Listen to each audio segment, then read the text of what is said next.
morning. Welcome to the Assiniboia Community Committee for this Tuesday, October 28th of 2025. My name is Councillor Evan Duncan. I'll be chairing today's meeting. I'm joined by Councillors Dobson and Lukes. I'm also joined by members of the public service, including our senior committee clerk, Ms. Cowan, and our urban planner, Mr. Galston. Prior to our meeting today, I'd like to acknowledge that we are on Treaty 1 territories, the home and traditional lands of the Anishinaabe, Innu, and Dakota people, and the national homeland of the Red River Métis, and our drinking water comes from Shoal Lake 40 First Nation in Treaty 3 territory. Before we get started with our delegations, could I have a motion for the meeting minutes? Meeting minutes of the last meeting, motion. Moved by Councillor Lukes, all in favor? Aye. Opposed, and that is carried. With that, we can move into our delegations. Okay, so first is Kelly Ryback, who is appearing in person with respect to report 2. Thank you. Good morning, Mr. Ryback. Good morning. Online. Just set my PowerPoint.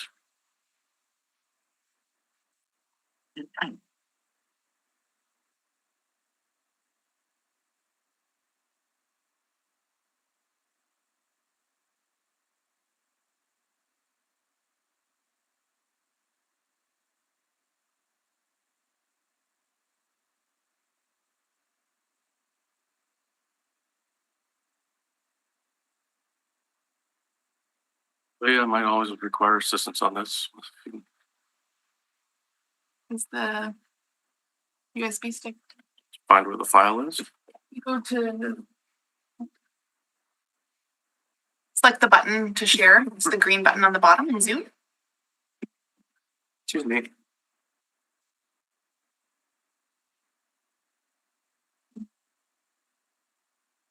you have your presentation up and ready? Oh, that's where I find it once I have my drive plugged in.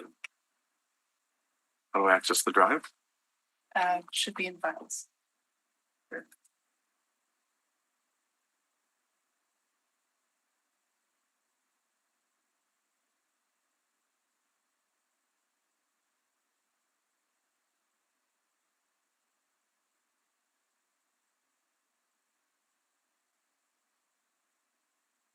See it?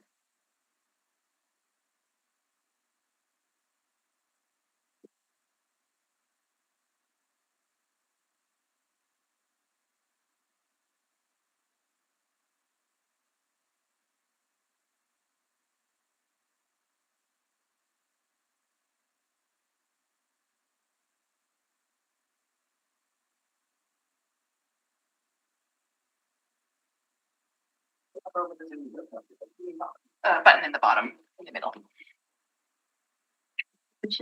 And Zoom this come up. Click on. Hover over the window. The Zoom window. On Zoom. Here.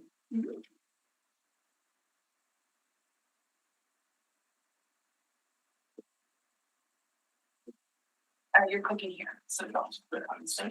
Yep. And then Zoom screen. Chat between the Share. Yep, and share. Thank you. Appreciate that.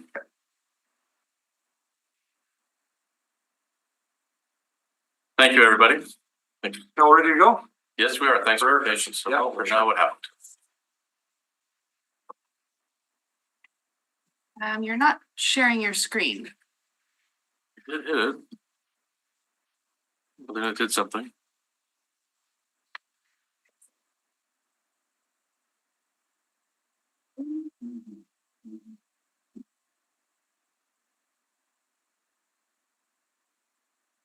Share. Now you're sharing.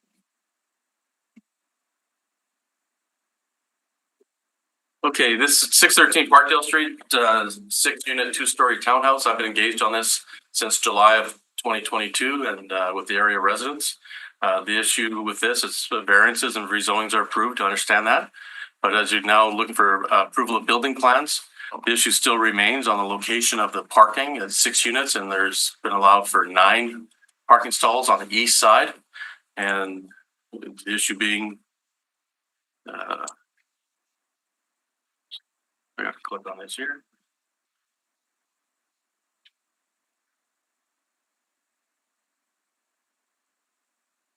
It is a very narrow gravel back lane. The gravel portion is only 10 feet wide, where a typical paved back lane, and where I measured a few examples, one right by this, is 13 feet 8 inches. This is only 10 feet. And the distance from the fence of the lot to the far side of the back lane is just 14 feet. Which back lane? There's two. This is the gravel back lane that the parking is located on to back Okay. out into Okay. on the east side. Yeah. And this picture demonstrates a compact car. And if you say that there's snowbank on the right side, they have no ability to even pull into this on these tight 8-foot wide parking spots, especially if there's longer vehicles in there, or they have a longer vehicle such as a truck, which could be 20 feet. Going to the next slide. There's on the right side, there's two garages there immediately across from the lot. Those garages, the doors are perpendicular because there's no room to back out. So they back out through their own yards or onto the neighboring back lane, just because there's no room. The next slide, across from the proposed parking lot is a hydro pole and the guide wires. So they don't even have the ability to pull onto the neighboring buffer area on the opposite side of the back lane. And illustrating that the drainage is here, there's no sewers. It's very poor drainage. And this is the block from the back lane parallel to Portage Avenue to Lavinia. Okay. This slide, this is showing the other back lane. This is on the south side of the lot, parallel to Portage Avenue, right behind the strip mall commercial buildings. And the current building has their parking on this side of the lot with a garage. So there's more room. That's a 13-foot, 8-foot wide concrete back lane, plus the additional space of buffer to the building going into a vacant commercial lot, and much more room, more convenient and more maintained and traveled than the gravel lot. By using that gravel lot, it's, we know that they're poorly maintained during the winter, and you lose what's being used now for windrow snow storage across that fence. You lose that. Now you're clearing 9 parking spots for 6 units, which over the course of the winter is removal of over 5,000 cubic feet of snow. And again, it's being very tight with additional ruts, et cetera else. Next slide. This is the bylaw that you passed for the Housing Accelerator Fund back in June, that for 3-unit and 4-unit fourplexes, the requirement is, if they're using a back lane, that back lane, the bylaw states it must be paved. Or it's on a corner lot, which allows access for parking on the side of the lot. If this was a proposed 3 or 4 unit complex under the As of Right Housing Accelerator Fund, it would be denied. So the what the question is, should you also apply that same condition for a 6-unit, even though it's a different zoning? With more than double the number of vehicles using this parking lot. And that's the bylaw that was passed for the Housing Accelerator Fund. Okay. This is the timeline of situation. Again, I've been engaged since July of 2022. It was rezoned in a hearing in June of 27. It went to first reading September of 22nd of 22. I've met with Councillors Duncan and Lukes in 2023 to review this plan, because trying maybe through second and third reading, it could be addressed. I got engaged early just to avoid something that we're at today, because I recognized right away that the parking is a problem with that gravel back lane and the quantity of units. April of 2024 is when the owner applicant registered with land titles, 1 month shy of the 12-month deadline. That is on the owner and applicant for that 11-month period. If I can wrap up within a minute. So moved. Thank you. 2 minutes. So the delay. Aye. So Opposed? Carried, please. okay. So the delay from September 22nd of 2022 to the second and third reading in May of 23. That is on the owner applicant. It's not a city process issue. The delay, the 11-month to register with land titles, that's on the owner applicant, not a city process. And now from April of 24 to today, to submit because it was a requirement for committee approval, is on the owner applicant. 37 months since first reading. The onus was on them. It's not because property planning did anything wrong. So I'm Or missing delayed. the point. Just bringing up the delay in case the applicants is asking for empathy because of the 3 year and plus 1 month delay. So what the area residents are requesting and myself, because I wouldn't want this in my backyard, but the area residents, because of the, is for the Assiniboine community to not approve the submitted building plans because of the issues with, and the location of the parking and the condition of the gravel back lane. And for the Assiniboine Community Committee to direct the applicant and owner to propose a new building plan that places resident vehicle parking only on the south side of the lot going onto the paved back lane, which is more suitable for the location of the parking. And if there's any variances required or you want to reconsider 9 spots, that's up to you. But that's the area residents. I've canvassed the area over the weekend. I have a petition requesting to deny the parking on the east side. And I'm wrapping up, and any questions? Councilor Lukes? Sure. Okay, so back up to your other slide. So what's the point here? Like, if the owner just wants to take his time developing it, like, that's his With prerogative. my experience with other rezoning applications, Right. developers has expressed their frustration for the timeline it takes. Right, but this has got nothing to do with the city, right? This timeline here, what you're That's saying, what I'm saying, it's just in case, it's up to the. if the owner applicant expressed concern that it took so long to get to this point, Oh, well, I haven't heard that, but, but in past other rezonings, right, there have been issues that why did it Right, take so long sure, for this to go along sure. through the city process? sure, I just want you to know that in case the owner applicant says it's been 3 years, right. this is why. Right. Well, what I found, because seems to be a lot of development in my area, what I found, and there was a little slowdown with the whole tariff drama, whatever you want to call it. People were a little hesitant. So I found that multiple developers just sort of got their zoning and kind of sat on it to see what was going to happen, where the money situation was. So, okay, No, so, and part of the delay could be, there's been at least 1, if not 2 ownership changes right. since the original hearing in June of 2022. Yeah. Yep, So with for all sure. due respect, for Councilor Lukes here and Mr. Ryback, we're here for plan approval. Yep. Any comments on plan approval? So again, the concern is what will happen to that back lane and the impacts to the area and the impacts of the people living. There was concern at the period when this was going through the process. And it's the same concern exists today because of the location of where this parking is and the quantity of parking stalls. So I'll have a question for the public service, relation to what they allow for navigable, that's a big word for me, parking in and out, okay? So, I'll have a question for the public service. So just so I'm hearing you, your concern is you're worried about the people buying these units that they won't be able to get in and out on the back lane and that the back lane is gravel. Those are your 2 concerns? Yes, my understanding these are going to be rental units, but Yeah. regardless, is the impact with what will become of the further condition of the back lane. Right, And we know what back lanes can be like, especially in wintertime or wet weather. right, There's concern, I have concern for the owner saying you may have disappointed renters Yeah. if they have difficulty getting in and out of their parking stalls. And the impact of where's the snow gonna go? Although I'm sure contractors will remove it, but this is a big area. But it could be easily resolved if the parking was on the south side. okay. I don't have any more questions. And I just think the residents have legitimate concerns. And I just question, even with the recommendation of the public service, you would not allow this for a 3 or 4 unit with 3 or 4 parking stalls. Okay, so Why that- would you allow this it for a was 6 approved unit? Before that changed, right? I know lots taking place in 3 Right, years. so things change and we have to deal with what's happened, so, okay,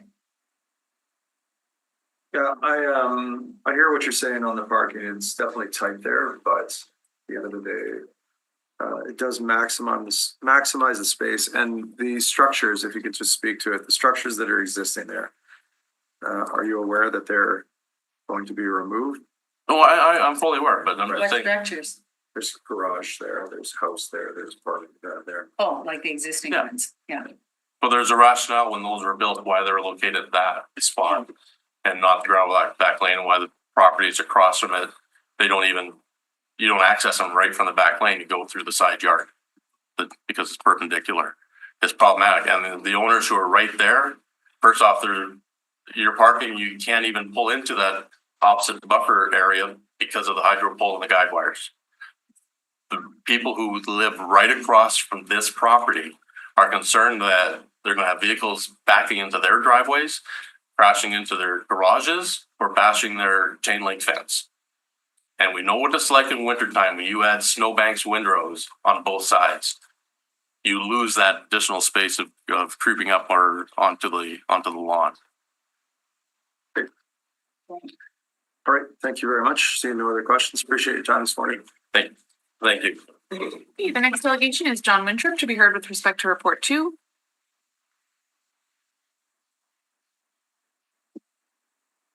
Morning, Mr. Winthrop. Good morning. I like this meeting so far. Everything I like to talk about is being discussed so far today. I've never prepared for this committee regarding gravel back lane, but I have before the Real Community Committee. I've volunteered my time working with the residents in different parts of St. Boniface and St. Vital to bring forward local improvement petitions. I'm working on my 6th right now. There's a program right now where the city will cover 50% of the cost of a gravel back lane. You do need a sponsor of a landowner to be able to initiate a local improvement. You need at least 60% of the residents to sign up. And then the city will go through a process. It'll be advertised and then a local improvement gets adopted. And the city covers 50% of that. Happy to do that here. I just need somebody to sponsor me. Happy to work with the other speaker today if that's a concern about the gravel back lane, the existing situation. Glad to go door to door and spend time volunteering for that. That hasn't happened in the past 3 or 4 years that this gravel back lane is being talked about. When we went through the rezoning process on this, at that time, Public Works could have, but did not ask for a widening of that back lane or the widening of the north-south back lane or a corner cut or anything. So we went through a rigorous planning process for the rezoning. It could have, and it has on other projects. For example, 199 Parkview, that was a previous public hearing. Public Works asked for a widening. That's typical. They did not ask for a widening of this back lane here or elsewhere. Our lot grading plan, that we have put forward has been stamped and sealed by an engineer on our side, accepted by the city of Winnipeg, and is pending, release. If we get this plan approval here today, all our lot grading shows that our water will drain into the sewer system, the pipes that have been in there since at least 1974, separated sewer system. So we're not putting water onto the back lane or into the back lane. It goes into the pipe system. So the concerns about cars and traffic and movement and the servicing all could have been addressed by Public Works. It wasn't. It's not a concern. They never flagged it when we went through that rigorous process before. So we don't see an issue with it today. But again, we'd be happy to participate in a process to convert that gravel back lane to asphalt. It's a wonderful program. A lot of other people are uptaking on it. I don't know how much longer that budget will be there for that item, because certainly the residents of St. Boniface and St. Vital are pursuing it. We're here today to get the landscaping approved, the building design. I submitted this application back in June, the revised drawing in August. Everything is pending, the development permit, the demolition permit, everything is contingent now on this plan approval for some aesthetics. When it comes to timelines, I don't complain about after an approval, but I certainly will complain that it's been a lot longer to get items to public hearings. In the last 3 years, it has increased in timelines of 219%. I have applications I have submitted a year ago, 18 months ago, still not at a public hearing. It takes now up to a year for the city to process a rezoning, subdivision rezoning, or short form subdivision to get to the public hearing. That's where my complaint is. Plans? To the plans, we're here today speaking. These are wonderful plans. We're here for the aesthetics. We'd like to move forward. I'd love to see this project going forward this fall. We still have to go through a building permit phase. We've been waiting 60 days to get the aesthetics approved on this building. Thank you. Questions? Yeah, I know, I guess mine's more just like a comment. yeah, they've got to really amaze Councillor Mays and however he gets his back lane people worked up and moving forward. I don't know of any other areas other than St. Vital really that focus on this program, right? It's a good program. I've done 4 now in St. Vital. I'm working on, I just completed one with 80% of the people in St. Boniface. And I'm starting another one in St. Boniface now. Right. Okay, well, that's good to know. So that is an option for people It here. is an option. It's, you have to go door to door. You have to talk to people. You get a petition from the city of Winnipeg. Yeah. Once it's signed, if you have 60% of the petition, it then comes to this community committee, Yeah. then up to council. It's advertised, letters are sent out, then you need 60% of the people to be against it. That is the solution. Happy to work with people in the neighborhood to make something happen here. I'm doing it elsewhere. But you missed the part where Councillor Mays always does a speech about it too. Yeah, and Council Allard too. Yeah. Okay, so in relation to concerns about parking, navigating the parking in and out. I do recall that the public service, that Public Works did scoop some back lane. Some land for back lane on another project, the one you mentioned. Yeah, That was St. James too. wasn't yeah, it? it was 199 Parkview. They took the Right. corner cut. Right, So so they must feel this is okay. Do they feel this is okay or it what? went through the rigorous process when we went through the rezoning. Sure. It's still same Public Works engineer there. It was happening before this application. I've had other ones. It's happened after that. So on this one, they looked at it. Did not say if they did, we would have gladly turned over the land for the widening of whatever back lane is needed here. That didn't happen in that process. Okay, I just have a question in regards to the parking there. Our last delegation, I think, suggested that there was too many parking spots. What's your thoughts on that? I'd like to reduce the number of parking stalls. I'd have to come back and get a variance. I think we're right next to Raptor Transit walkable community. But I think at that public hearing, we heard that there was a need for parking. Yeah, I personally think that we should be reducing parking, let it be market driven. We have the space to accommodate 9 cars, whether all 9 parking stalls are going to be used. I find it doubtful. The Portage Avenue, the blue line now runs down. Portage Avenue has always been great for transit. You can walk down to Portage, take a bus pretty quickly. Amenities are nearby, or you can walk up to Ness Avenue. Full disclosure, I grew up on that street, 677 Parkdale Street. My mom never drove. We took transit all over the place. It's a very walkable community, and transit's very possible and desirable there.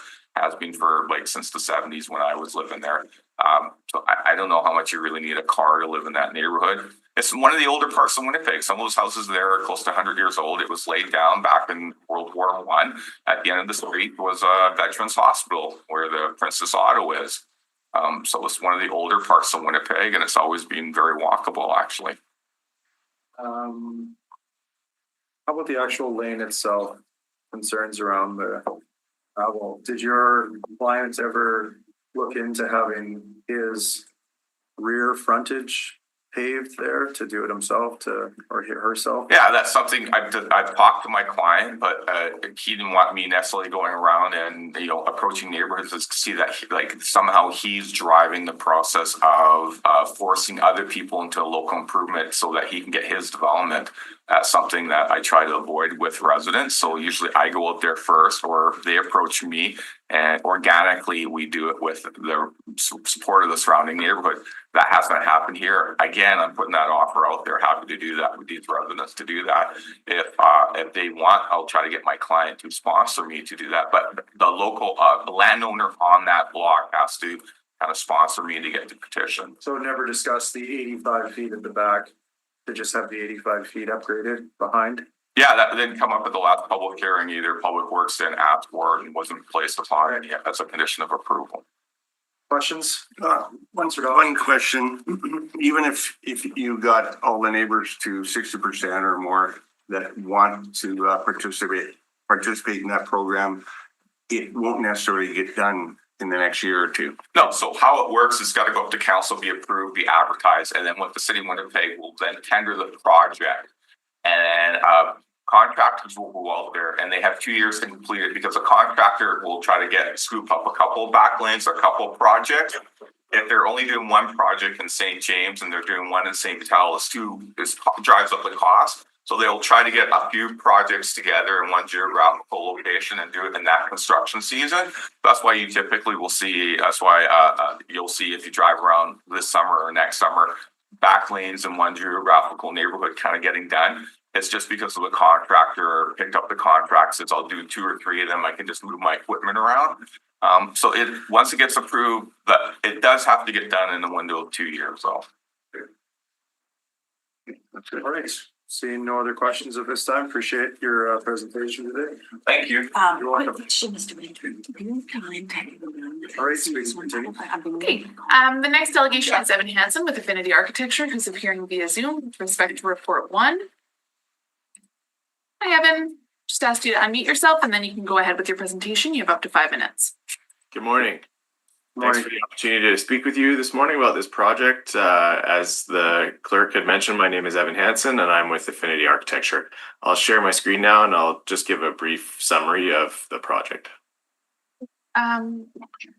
Sorry, we don't have the submission from Evan, so we'll need a suspension of the rules. Okay, we don't have your submitted plans there, Evan, so we're just going to see if any of the councillors are interested in Sure. suspending the rules. I'll make a Councillor looks to motion to indicate she suspend. has. All in favor? Aye.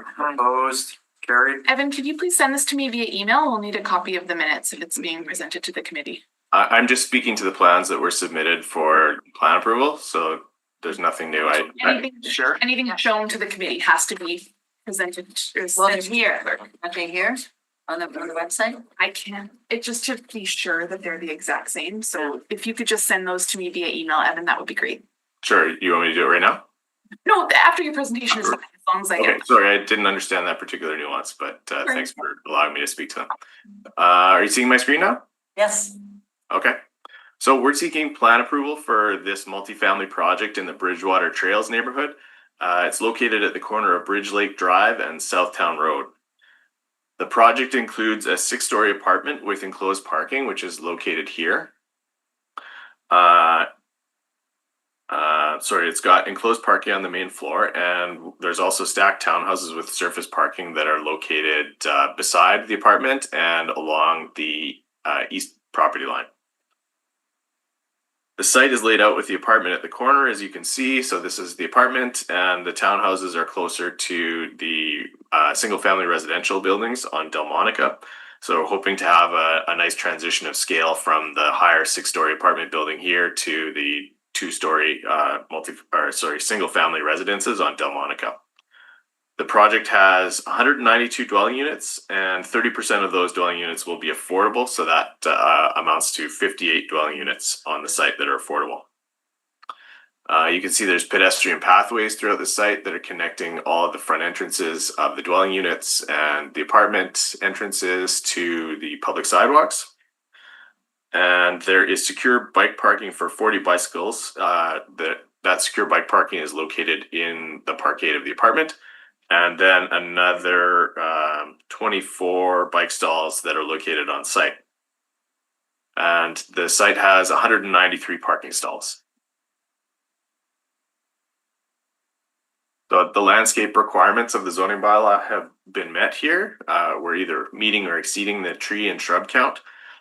And we also have a fence along the single-family residences on the east, as well as lots of trees and shrubs that are providing a bit of a landscape buffer in addition.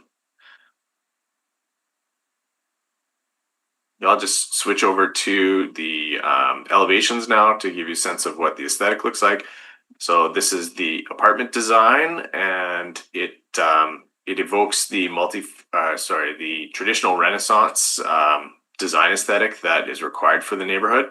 It's already been approved by Natty Design in full, and the materiality is primarily fiber cement siding in a variety of colors, white, black, and wood tone.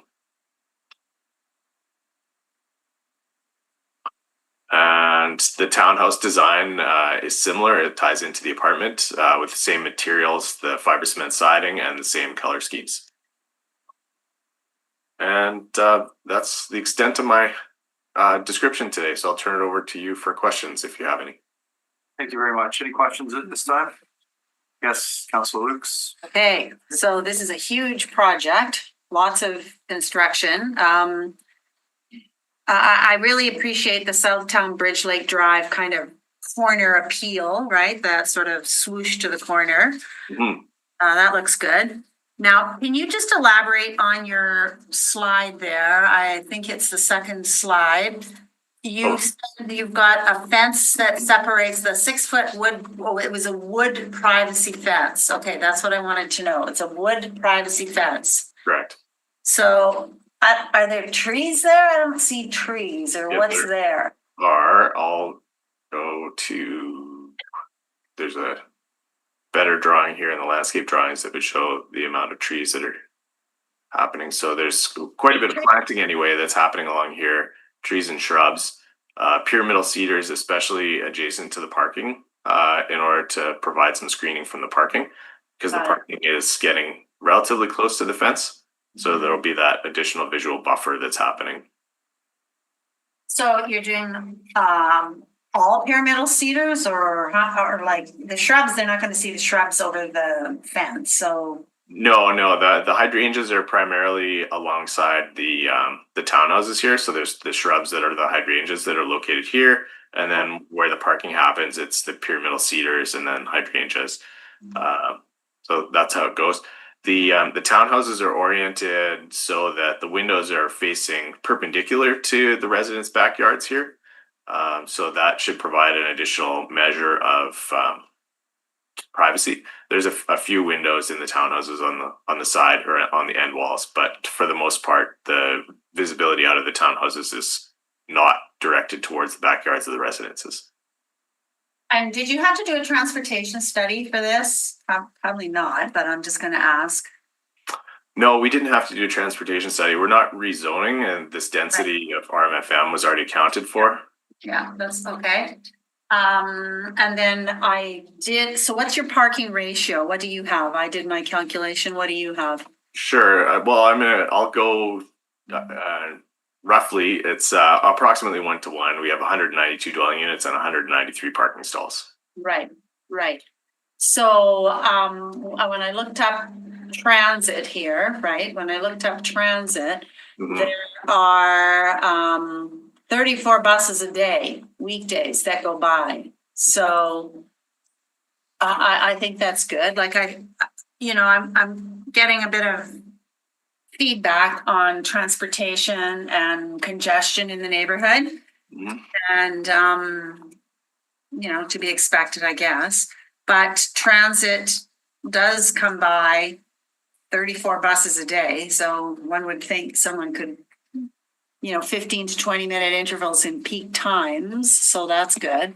Yeah, the buses seem to connect to the Markham station, from what I can tell, which provides quite a bit of access to the rest of the city.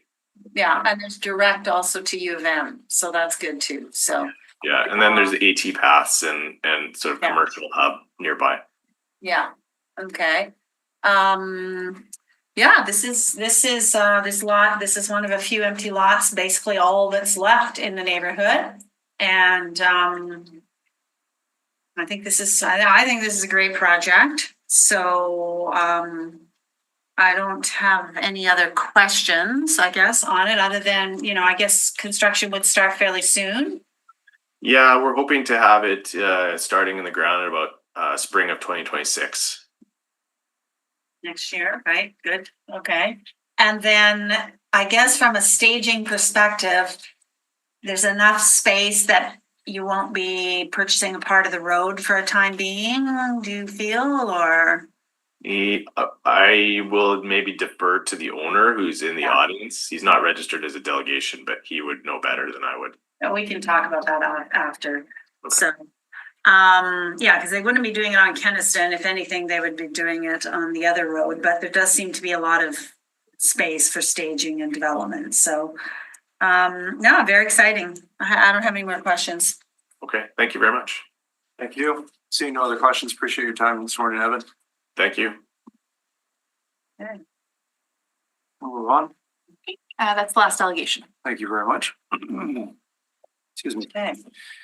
All right, we have our two reports. We'll start with the report that we just heard the delegation on. That's number one, plan approval, Southtown Road. Public service, if we're interested, has comments or can have a brief summary here. Anybody? I'm pretty clear on it, so we've gone through this. We've had Natty Designs look at it also. And actually, I'm very excited about this. This is a new developer for my area, so I'm very excited to see what emerges here. I don't really have any questions for the public service. Yeah. Motions? Okay, yeah, so it's my great pleasure to move this report, this plan approval, and I concur with the Urban Planning and Design Division's recommendations. We'll call the question on that. All in favor? Aye. Aye, opposed, and that is also carried. That's item number one. We can now move on to item number two, which is also a plat approval of 613 Parkdale Street. I would like to hear from the public service on this. Any comments that were made? I believe Councillor Luke's also indicated that she would have questions, so we'll have just a brief overview and maybe address some of the concerns that are not new. Yes, for sure. So this was, it's 6-unit multifamily building, 9 parking stalls at the back. This required a rezoning, which was in 2022. Went to the Assiniboia meeting on June 27th of 22. And The rezoning again, could you remind us? the rezoning was from single family R1L, I believe, to RMFS, residential multifamily small. That is to allow multifamily use. At that time, the recently approved changes to the zoning bylaw that can allow up to 4 units in some cases were not in effect. They would need to rezone now anyway for 6 units, so that's what they did. Rezoning applications are circulated to, as the applicant noted, they're part of the formal process is they're circulated to engineering departments of the city, so Public Works, Water and Waste, etc. So at that time, there was no requirement or to widen the lane at any point. So that is why there was no lane widening. That was part of this rezoning application because it was not asked for at that time. So yeah, that was approved through rezoning and variance in 2022. The plans that have been submitted are generally consistent with what was shown back in 2022. They meet their parking requirements and they have a good deal of landscaping in the front and generally a building that is suitable for this location. So we're recommending support of the plans. One question, was there any concern of the width of the lane for parking? No, again, like that was not usually that the operation of lane or street spaces gets flagged by Public Works at the time of rezoning, but this was not my file. It was my predecessor's file at the time, but my understanding is that was not brought up as something to be addressed. I think I know the answer to my question. Is there anybody from Public Works that could speak to the lane piece? We don't have anyone at the meeting currently. But Well, I mean, they go through a rigorous process. Like if it's not going to work, they're going to tell us. So, I mean, it's tight for sure. It's tight, but you think of downtown when you're using some of those behind the what's it called? The hotel on Portage Avenue, the Canada Inn Hotel on Portage Avenue with that round parkade thing. There's back lanes in there that are tight, right? Like, I mean, it's not ideal, right? But I was more so concerned, and if you could answer, Mr. Galston, is just around this corner lot on a paved back lane and gravel lane, why the city would not take any of the property as they did just down east of this. Yeah, Deer Lodge neighborhood? no, that is correct. Yeah, 199 Parkdale is an example where the corner was cut in a similar kind of configuration. 202 Duffield was another recent rezoning, similar scale. That was also taken. For this one, again, I wasn't handling the file at the time, but Public Works has not, or did not at that time, make that a requirement through an agreement or anything. So I'm not sure what the details of that are. And does the file indicate that any discussion was talked about an upgrade of the back lane for the at least the applicant's property? I think it's about 85 feet.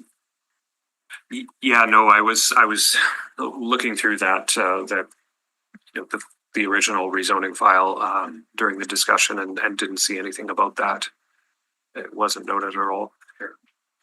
And then you touched on it, but I'd just like to revisit it. So it went from R1L to RMFS, Yes. which is residential multifamily small. Yes. And what does that allow for under the zoning? Under the zoning, the RMFS did and still does allow buildings up to 35 feet and a density of 35 in height? 35 in height. If it's a peaked roof, that's to the midpoint of that peaked roof, or if it's flat, it's up to the top of the roof. And the density allowed is 1 unit per every 1,250 square feet. I mean, it's, I'm gonna have to do some math here. yeah. And figure that out.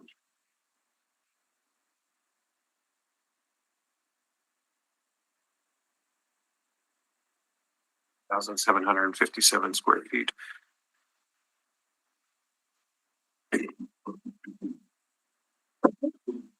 Line 6 is they're at 1,400 and almost 60 square feet per dwelling unit. So they are, well within the density that they're allowed.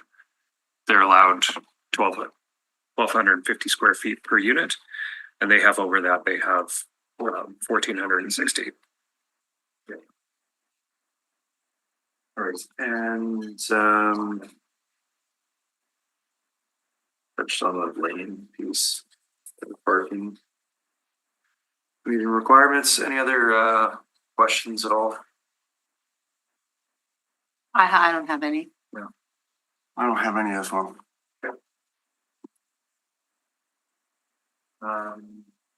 So at this point in time, there'd be motions. I just want to note, like, at the end of the day, this is an investment by the landowner that, we hear a lot about market driven for these types of rentals and parking minimums and whatnot. So if this is not an issue in the investor's eyes of parking there, I mean, I'm not opposed to moving forward with the plan as it stands. I don't think it's ideal for parking. I don't think the back lane is ideal, but we're here for plan approval and not for a complete site redesign. So motion. I'll submit a motion that we approve the plan approval. I support the urban planning and design division recommendation. All in favor? Aye. Opposed? And that is carried. Eh. And Motion that to adjourn has this our meeting. items. We have a public hearing scheduled for 10:30 a.m., which we will start promptly at 10:30. So we'll take a brief pause here and be back in about 12 minutes. Welcome back to the Assiniboia Community Committee for this Tuesday, October 28th of 2025. We are now dealing with our hearing item. There is one item to be heard. I will turn it over to the clerk to introduce that item. In accordance with the City of Winnipeg Charter and the Development Procedures Bylaw, the process the committee will follow is the applicant will be heard first, followed by those in support of the application. Next, those registered in opposition are heard, followed by those registered for information. Finally, the applicant may return to speak in rebuttal to comments made. However, no new information is permitted. Please note that when your name is called, it is your opportunity to speak. However, you are not obligated to do so. For a more in-depth overview of the public hearing process and other information pertaining to what happens before, during, and after a public hearing, please consult the City Clerk's Department website. Please note that all public hearings are recorded and will be part of the public record. Should you have any questions after the hearings have concluded, please contact the City Clerk's Department. Item 1 is a zoning agreement amendment at 190 Yasmin Alley Crescent under file ZAA 6 of 2025. The committee would like a brief overview from the planner. Please. Thank you. The subject property is located on the east side of Yasmin Alley Crescent. This is in the Waverly West B neighborhood of the Waverly West Ward. The site's approximately 6,538 square feet in area and currently contains a two-story single-family dwelling. This property is located in the recent communities policy area under complete communities and is also within the lower density policy area of the Waverly West Neighborhood B secondary plan. Property is also zoned R1M residential single family medium. The applicant is proposing to construct a 3-season sunroom, which will be attached to the rear of the single family dwelling. This sunroom is 1 story in height and will have a floor area of approximately 192 square feet. The reason this is coming to this committee today is because the proposed sunroom is located 27.7 feet from the east property line abutting Waverly Street. The zoning agreement for this phase of the neighborhood required that single family and 2-family dwellings that abut onto Waverly Street must provide minimum setback distances and noise mitigation members. And so in this case, they are required to have a setback for the building of 39.4 feet. So that's all of these properties on Yasmin Alley Crescent that back onto Waverly. But because of this sunroom being proposed which would have a setback of 27.7 feet, they are proposing to amend the zoning agreement so that this lot is allowed to have that reduced setback. The Public Service recommends approval of this amendment to allow a 3-season sunroom, because the amendment will allow a sunroom for a single family residential use that's accommodated in the secondary plan and complete communities. As well, because this original setback condition was recommended by the Public Works Department, we consulted with the Public Works Department for this application, and they have communicated that they don't have a concern with this amendment to allow this sunroom at this location. Thank you. Yeah, happy to answer any Any questions. questions at all at this point in time? No. No? We'll hear from the applicant. Okay, so the applicant, Michael Longbottom, is joining us in person today in support of the application. Hello. Good morning. Yeah, so pretty straightforward. Everything's in Please the have a seat if application. you like, and you have up to 5 minutes. Okay, so yeah, everything's pretty straightforward. Everything's in the application. We plan on installing a 3-season sunroom for Julie Melito and of our Zozo Brado in their backyard. The 16 by 12 3-season sunroom addition will leave a rear yard setback of 27.7 feet. We feel that the 3-season sunroom addition will provide more than reasonable rear yard distance that will complement the home and the area in a pleasing, professional manner. You guys have any questions? Any questions from the committee at this point in time? No, it's very clear. I don't have any questions. you. Oh, one question. Oh, sorry. How high off the ground is the sunroom?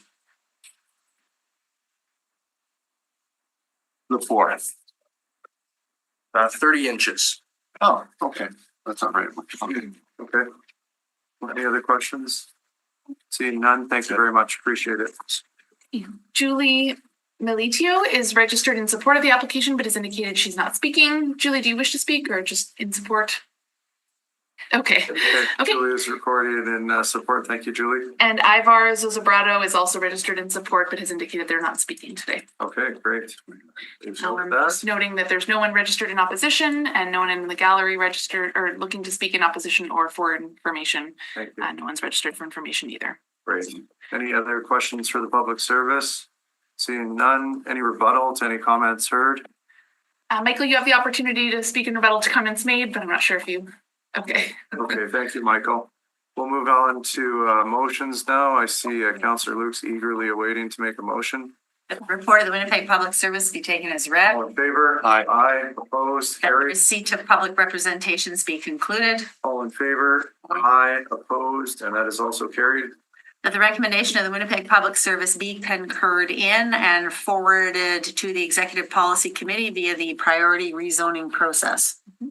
Oh, sorry, and you're supporting. Supporting reasons, I'm in support of the Public Services recommendations, and I think this would be a great addition to the home. Great. All in favor? Aye. Aye. Opposed? And that's carried. That the public hearing with respect to this application be concluded. All in favor? Aye. Opposed? Carried. Please note the committee has made a recommendation on this matter that will now proceed to council. No further representations are permitted, and all persons registered for the public hearing will receive notice when the matter is to be considered by council.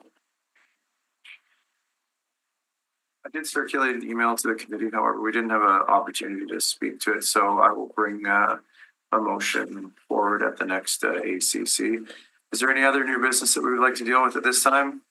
Seeing none, Motion for adjournment? Madam Councillor Lukes moves for adjournment. All in favor? Aye. Opposed?